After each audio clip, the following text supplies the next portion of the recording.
제가 이제 2월 달에 이제 부산에 오고 5개월 이상 이제 됐습니다. 근데 이제 그 코로나 때문에 제가 이제 기업인들도 그렇게 최근에는 이제 많이 뵀습니다만 많이 못 뵈가지고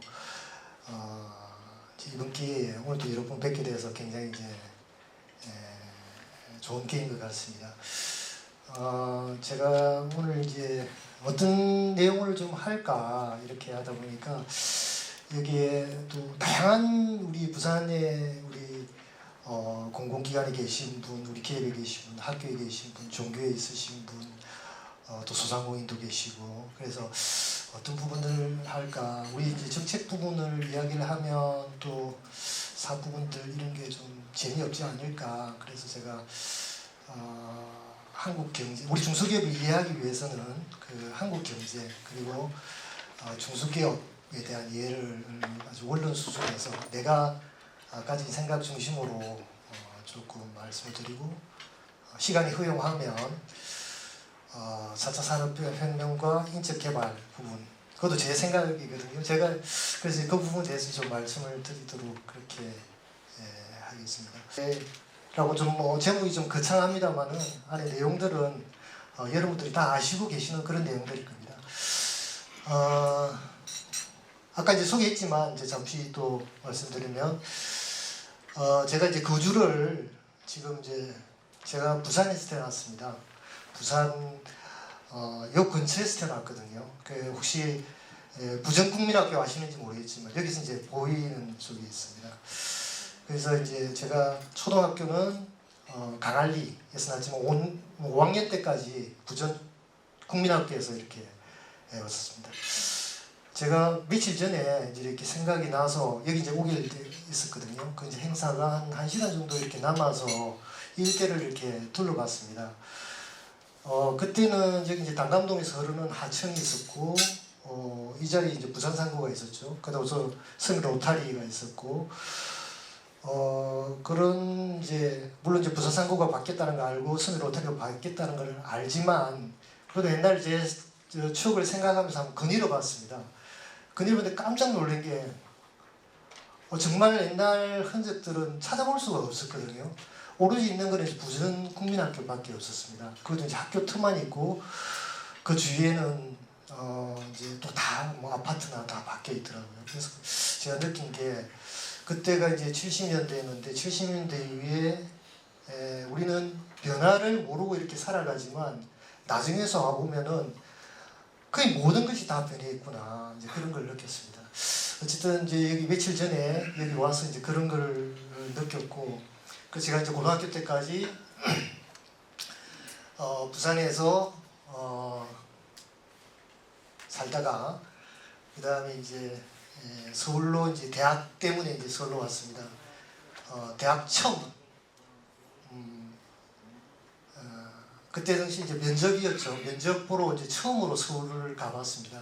그 당시 이제 서울에 겨울이니까 눈이 내렸던 그런 기억들이 나고 그게 계속 이제 서울에서 살다가 이제 제가 이제 공무원 시험 준비를 위해서 이제 가천에 이제 계속 또 살았습니다. 그리고 근무를 위해서 이제 인천청에서도 근무를 하고 그다음 아시겠지만 여기 이제 정부 청사가 서울 강화문에 있고 가천에 있고 또 대전에 있습니다. 주로 청단위가 이제 대전에 있는데 그래서 이제 청단위가 생기면서 98년도에 대전으로 또 이전을 했습니다. 그리고 중간에 제가 이제 국비로 유학을 했던 기회가 있어서 이제 덴버를 갔었고 그 이후에 제가 지방청장을 좀 여러 번 했는데 대구, 강주, 부산 다시 이번에 이제 부산을 와서 이렇게 쭉 보니까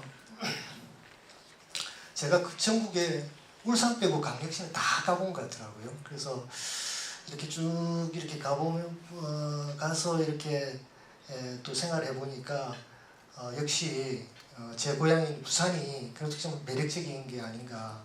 제가 이제 도시마다 좀 안타까웠던 게 도시마다 이렇게 한국의 도시가 큰 특징이 좀 없다라는 그런 부분들이 굉장히 좀 아쉬웠고 그 다음에 이제 아주 전통된 대구나 강주 뭐 이런 도시가 옛날 모습들이 너무나 물론 서울도 그렇지만 서울은 그래도 이제 경복궁이라든지 그 옛날 모습이 좀 있지만 너무나 대구 같은 경우는 한 200년 관찰사가 있었던 그런 도시였거든요. 그래서 그런 부분들이 참 안타깝다. 그런 생각이 들었고, 부산은 이제 굉장히 매력적인 도시인 것 같습니다. 제가 고향이라고 해서 게 아니라 여러 가지 매력적이고 또 개방적이고, 그래서 굉장히 활력이 넘치고 그런 것 같습니다.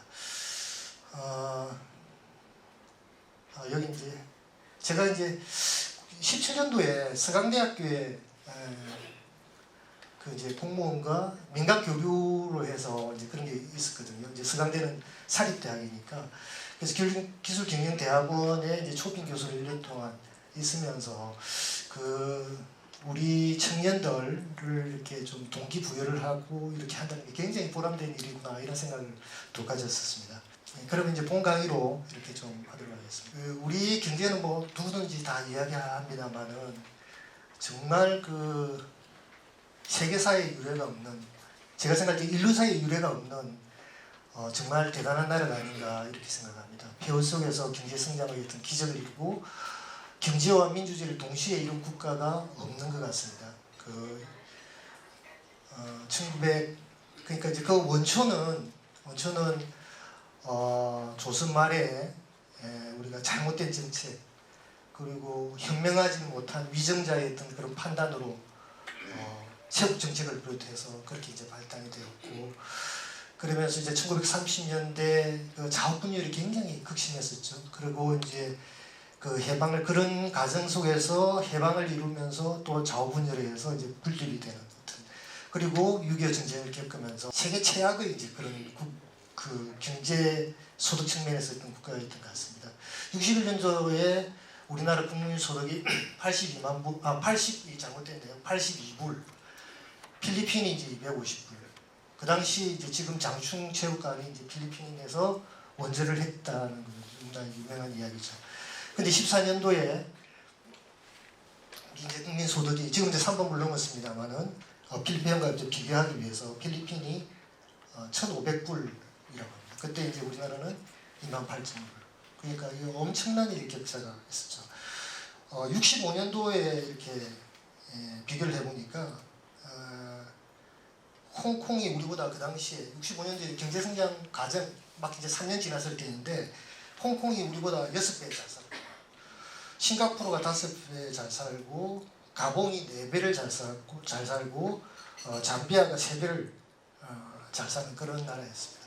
그래서 정말 가난한 나라에서 몇십 년을 지나면서 정말 30, 50 클럽에 이제 가입했지 않습니까? 30, 50 클럽이 이제 한 7개 나라가 됩니다. 우리가 너무나 잘 아는 미, 영, 불, 이태리, 그다음 일본, 어디가 빠지죠? 독일 빠지면 독일, 그 다음에 이제 한국이거든요.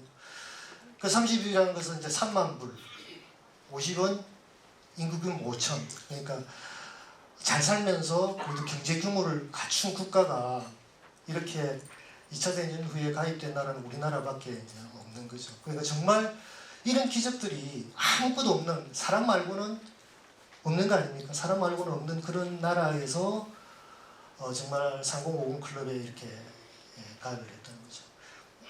제조업 같은 경우는 우리가 너무나 이제 큰 변화를 겪었는데, 연평균 60년대 16.8%, 70년대 15.8%, 경쟁 성장률은 그동안에 연평균 한 7.3%가 나왔었는데 50년대에는 5.8%, 70년대는 10.3%, 2010년대는 3.9% 이렇게. 수출은 또 이제 어마어마하죠. 수출은 이제 60년대 초에 3천만 불이었다고 합니다. 그 당시에 이제 뭐 중석이라든지 뭐 오징어 뭐 이런 걸 이제 수출을 하면서 한 3천만 불 이렇게 됐었고, 그 당시에 북한은 2억 불이었다고. 60년대까지도 이제 북한이 이제 잘 살았죠. 왜냐하면 북한에서는 그 전에 이제 수력 발전소라든지 이제 일제시대 거슬러 가서, 우리는 이제 남한은 농업 중심이었고 북한은 각종 이제 공업 관련된 것이 그때 이제 집중되어 있었기 때문에 어쨌든 그런 차이가 있었고, 64년도에 처음으로 이제 1억 불 수출을 달성했다고 합니다. 이때 국민들이 너무나 기뻐서 다 나와서 국민적인 축제가 있었고, 그때 무역의 날이 이제 정해졌습니다. 그래서 64년도에 1억 불을 냈고 70년도에 이제 10억 불, 그리고 그 후 7년 있다가 100억 불, 그리고 수출을 날 위해 무역진흥학계회의가 이제 열렸습니다. 대통령이 직접 이제 주재를 하면서 민, 관 다 모여서 직접 이제 듣는 겁니다. 거기서 이제 설명을 듣고 애로가 있으면 그 자리에서 바로 해결하는. 그래서 이제 애로가 있는 부분은 그쪽에서 나와서 다 이야기를 하고 이야기를 듣고 해결하는. 그래서 그 수출에 대해서 그 엄청난 의지로 이렇게 했던 겁니다. 그래서 이제 그런 걸 통해서 연간 수출 증가율이 이제 42.4%입니다. 그래서 이제 이게 숫자가 이제 15%, 뭐 5.8%, 40% 이렇게 나오니까 이 숫자에 대해서 이제 우리는 좀 무감각하죠. 옛날에 수출 경쟁률이 성장률이 10%다 이러면 아 이게 뭐 10%구나 이렇게 이해할 수가 있는데 10%라는 숫자는 이제 정말 대단한 겁니다. 제가 아까 말했 유학 갔을 때 한 수업을 듣는데 국제 금융 담당 교수였습니다. 그러면서 이제 그 파트에서 이제 WTO에 대한 이야기가 나왔었거든요. WTO 이야기를 챕터가 나오면서 말씀이 그 WTO를 이야기를 할 때 정말 그 소개하고 싶은 나라가 있다라고 하면서 이제 그거는 코리아다 이제 이렇게 하는 거예요.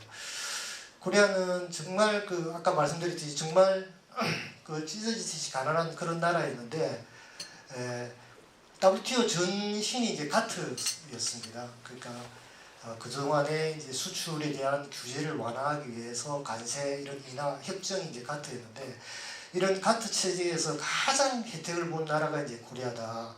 그리고 여러분 한번 생각을 해보라. 그 수출 증가율이 매년 10%, 20% 이렇게 일어났을 때 몇 년 만에 2배, 3배가 된다. 그래서 그 숫자라는 것은 엄청난 거다. 이렇게 이야기를 했습니다. 그러면서 이제 그 굉장히 제가 이제 좀 뿌듯했었고, 그때 이제 2004년도였는데, 그런데 한국은 좀 정말 대단한 것 같더라. IMF 투지국, 이제 그분이 이제 한국에 대한 굉장히 친한 파인 것 같습니다. 이게 보니까 한국에 대한 너무 이제 흥미로운 나라니까. 그래서 이제 보니까 IMF도 이렇게 본 모양입니다. 그래서 이제 IMF 때 이렇게 한국을 보니까 이제 금모으기 운동. 그래서 이제 강의를 하면서 스크랩을 이렇게 보여주더라고요. 그렇게 해서 이렇게 이런 나라가 있을 수 있겠느냐. 이 어려웠을 때 이렇게 힘을 모아서 이렇게 극복하기 위해서 전 국민이 이렇게 하는 나라는 아마 없을 것이다. 우리 미국인들이 이런 걸 도저히 상상할 수 있겠느냐. 뭐 이런 이야기를 하더라고요. 그래서 굉장히 이제 뿌듯한 그런 경험이 있는데, 이렇게 이 퍼센테이지라는 게 이제 복리의 마술이라고 이렇게 들어보셨죠. 복리. 그러니까 우리 은행에 예금을 하면 이자를 주면 그게 다시 원금에 다시 이자를 불지 않습니까? 이제 그 복리의 마술인데 그 복리라는 게 엄친다는 겁니다. 그러니까 10%, 20% 이렇게 경제 성장이 일어나는 것이 예를 들면 1924년도에 그 인디안으로부터 미국이 뉴욕 맨하탄 그 섬을 엄청난 그 맨하탄을 24불에 주고 샀다는 겁니다. 이것은 미국으로서 너무나 행제고 인디언은 너무나 바보 같은 것이다.